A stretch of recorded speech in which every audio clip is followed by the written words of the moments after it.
Hello বন্ধুরা, নিত্যদিনের রকমারিতে তোমাদের সকলকে স্বাগত। আজকে আমি তোমাদের জন্য নিয়ে চলে এসেছি আমার শাশুড়ি মায়ের হাতের মোচার ঘন্ট। এই মোচার ঘন্ট কিন্তু আমাদের বাঙালি পরিবারের এক অন্যতম প্রিয় খাবার। এই মোচার ঘন্ট অনেক কিছু জিনিস দিয়ে কিন্তু তৈরি করা যেতে পারে। চিংড়ি মাছ দেওয়া যেতে পারে, নারকোল দেওয়া যেতে পারে। আজকে আমি তোমাদের কাছে যে রেসিপিটা নিয়ে এসেছি সেটা নারকোল দিয়ে তৈরি মোচার ঘন্ট। চলো স্টেপ বাই স্টেপ দেখে নিই যে কি কি করা হচ্ছে। প্রথমেই বাজার থেকে কিনে আনা যে মোচাটা, সেই মোচার প্রত্যেকটা খোলা ছাড়ানোর পরে ভেতরে যে কোয়াগুলো থাকে সেগুলো আস্তে আস্তে খুলে একটা পাশে রেখে দিতে হবে। এবং সব শেষে দেখবে যে এই পোর্শনটা যেটা এখন আমার শাশুড়ি মায়ের হাতে আছে, এই পোর্শনটাতে আর এই রকম কোয়া থাকে না। এই পোর্শনটাকে ভালো করে কুচি কুচি করে প্রথমে কেটে নেওয়া হচ্ছে। কেটে নিয়ে জলের মধ্যে দিয়ে দেওয়া হবে। মোচা থেকে কাটার সময় দেখা যায় এক ধরনের আঠা বেরোয়, তো সেটা থেকে নিরাময় পাওয়ার জন্য হাতে ভালো করে তেল মাখিয়ে কোয়াগুলোকে কাটতে হবে। এরপরে যখন এই কোয়াগুলোকে কাটা শুরু হবে, কোয়া ছাড়ানোর সময় কোয়ার মাঝখানে একটা শক্ত মতো ডাঁটি থাকে। সেগুলোকে খুব ভালো করে লক্ষ্য করলে দেখবে আমার শাশুড়ি মা কাটার সময় কোয়াগুলোর যে ডাঁটিগুলো সেগুলো একসাথে করে প্রথমে ছাড়িয়ে নিচ্ছে, তারপরে কোয়াগুলোকে কুচি কুচি করে কেটে জলের মধ্যে ভিজিয়ে রেখে দিচ্ছে। মোচাগুলো ভালো করে কাটা হয়ে যাওয়ার পরে ওই ভেজানো জলের মধ্যে সামান্য একটুখানি নুন আর একটু হলুদ দিয়ে মোটামুটি আধ ঘন্টা মতো ভিজিয়ে রাখা হয়েছিল। তারপরে কড়াইতে জল দিয়ে মোচাটাকে দিয়ে সেদ্ধ করতে বসানো হলো। তোমরা চাইলে এখানে প্রেশার কুকারও ইউজ করতে পারো। প্রেশার কুকারে 2 বা ম্যাক্সিমাম 3টে সিটি দিলেই মোচা কিন্তু সেদ্ধ হয়ে যায়।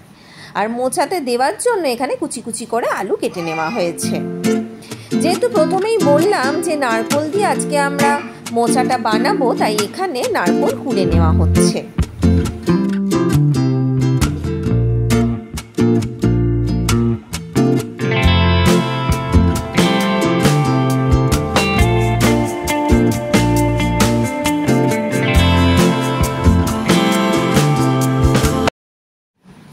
এরপরে কড়াইতে তেল দিয়ে আলুগুলোকে আমরা ভালো করে ভেজে নেব। আর একদিকে মোচাটাকে কিন্তু সেদ্ধ করে নেওয়ার পরে একটা জালি থালাতে ছেঁকে নেওয়া হয়েছে। এরপরে সেদ্ধ মোচাটাকে একটা পাত্রের মধ্যে নিয়ে আমরা এটাতে এক এক করে মশলা দিয়ে দেবো। এর মধ্যে প্রথমেই দেওয়া হয়েছে 1 চামচ মতো হলুদ গুঁড়ো, এরপরে 1 চামচ মতো লঙ্কা গুঁড়ো, 1 চামচ মতো জিরে গুঁড়ো দিয়ে আর ভাজা আলুগুলো দিয়ে ভালো করে হাত দিয়ে স্ম্যাশ করে নিতে হবে।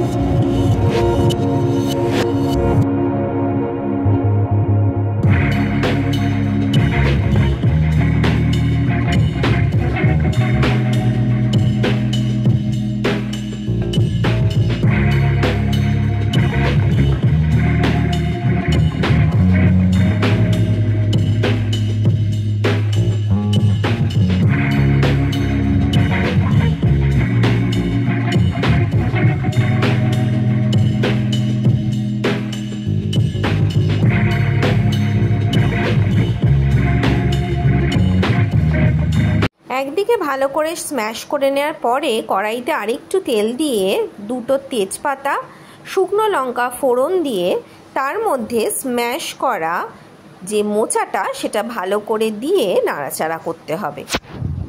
এবং তারই মধ্যে দিয়ে দিতে হবে পরিমাণ মতো নুন। দেখতে থাকো, সাথে থাকো কিভাবে কি হচ্ছে।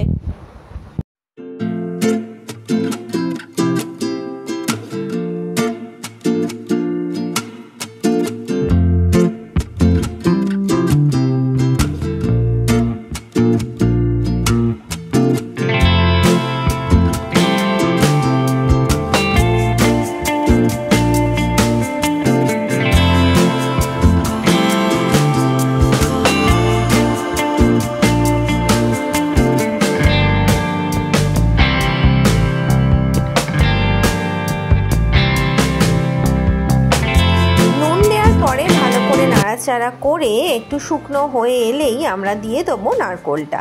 এইবার নারকোলটা দিয়ে ভালো করে আবারও খুন্তি দিয়ে মিক্স করে নিলাম।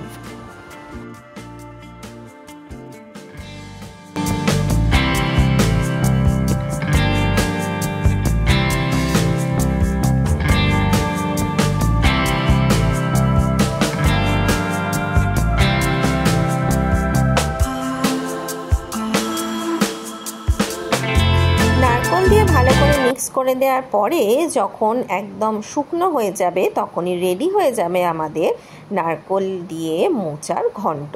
দেখো আমাদের মোচার ঘন্ট রেডি আর আমাদের সার্ভ করাও কমপ্লিট হয়ে গেছে।